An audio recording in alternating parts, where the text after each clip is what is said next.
you look out the window and watch the climate change happen.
The melting of the glaciers is anticipated to cause a 7-meter sea level rise.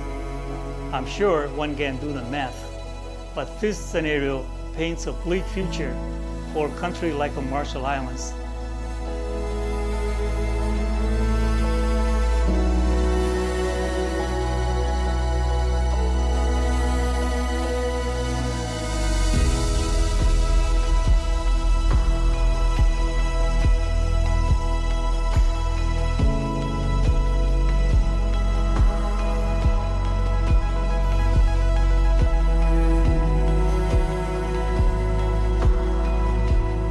Every time I notice that at 12 o'clock lunchtime, the island is getting hotter and hotter by the day.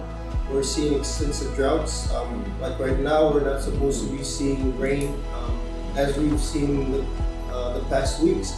So climate change has altered very livelihoods. The more the sea level rises, the less land we get. It's affecting our agriculture. Can't plant anywhere near seawater because the plants are going to die.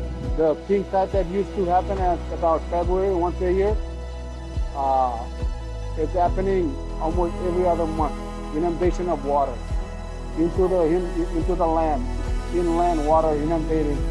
The water is now next to the people's house.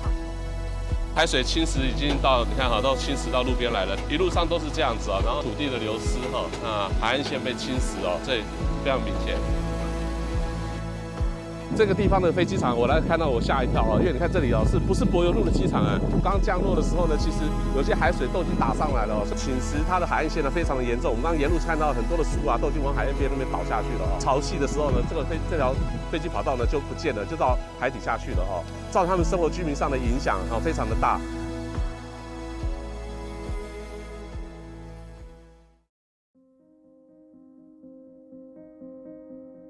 And maybe it's because of climate change, I don't know. But the climate change could also be positive.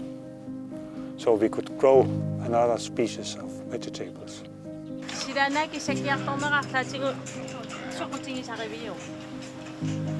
No. The habits, it's not about climate.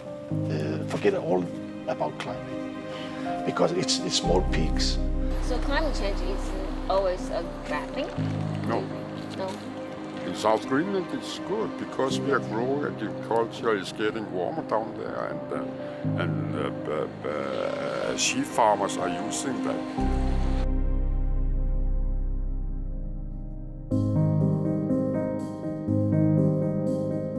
This is good for us. We like that it's getting warmer, and I can see that. I can see why they would want it to be warmer. Some of them said that, not all of them, but I think there was a few where they said it's actually good that it's getting warmer and that they're welcoming some of the changes.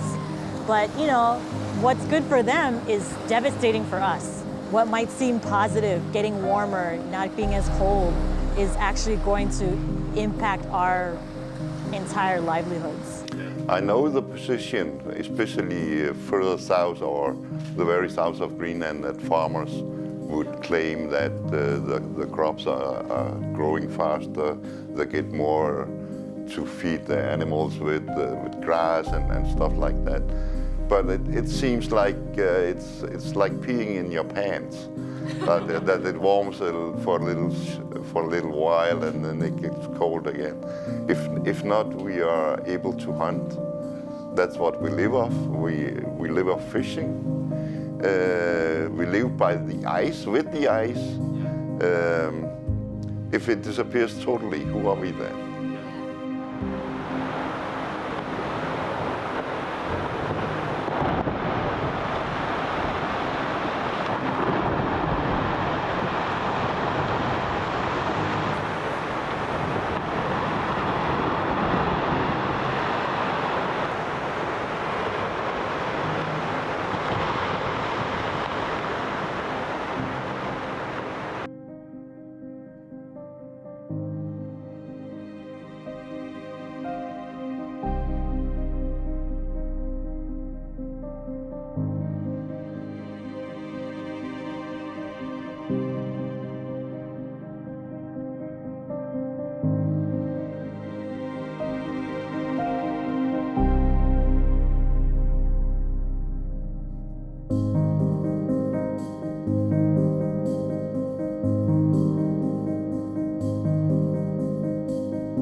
If there is something wrong, we have to move, leave our island. But you know, this is our homeland and we really love it. We can do nothing, cannot accommodate all the people here, take them over when there is something wrong. The ice are melting and the sea is rising. Here in the Marshall Islands, we are already experiencing the effect of climate change, and we are on the front lines of this global crisis. There's a saying in Marshall is that man without a land is no man. And for anybody just to come and say, why don't you just move to another high mountain land? They have no understanding of who we are as Marshalese. It's not that simple as just leave your land.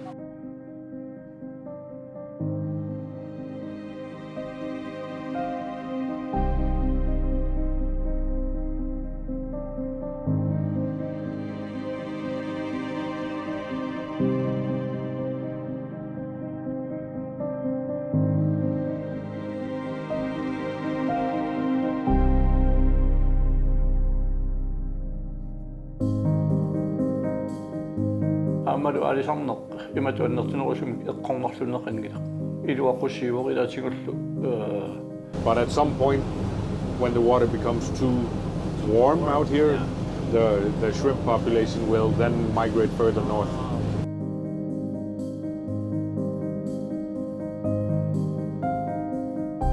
We're noticing a huge amount of significant decline in the fish. When I was young, we could just go out for an hour or two and we'd catch a lot of fish. Nowadays, you gotta go out real far. But if it warms up, the fish may not be able to be there. You can't fish.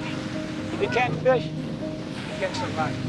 Somewhere it's getting even colder, somewhere else it's getting warmer, the rain is falling more heavily, the storms are stronger, and you know, everything is changing.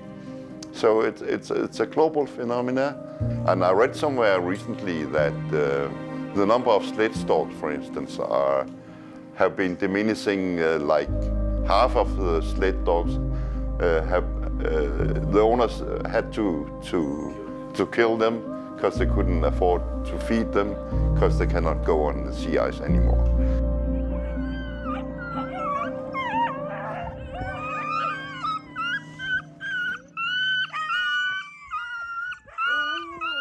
The world will not end. If we get climate change, it will be a new situation. But we will not all die, and the Earth will not end. It will just be another one. And it's very important that the young people do not panic and say, oh, now everything stops. No, we have to take the challenge to think, to adapt, and to cut back on emissions in a sensible way. but take it easy. Don't panic.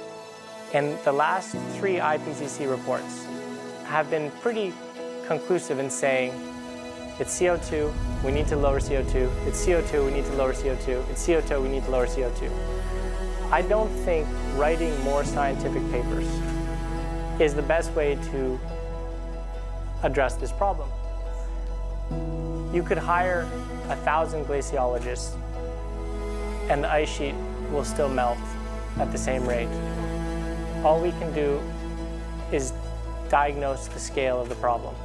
So I think the most important task facing us right now on the climate action is educating people and educating the people in charge, or educating the people who aren't in charge to tell the people who are in charge what to do. Trying to wrap that up for people in a way that they can digest in between the other things they have going on in their lives. I mean, looking after the kids, looking after the parents, doing their job at work, maybe having a hobby, seeing their friends, and then caring for climate 1%, 2%, maybe 5% of the time.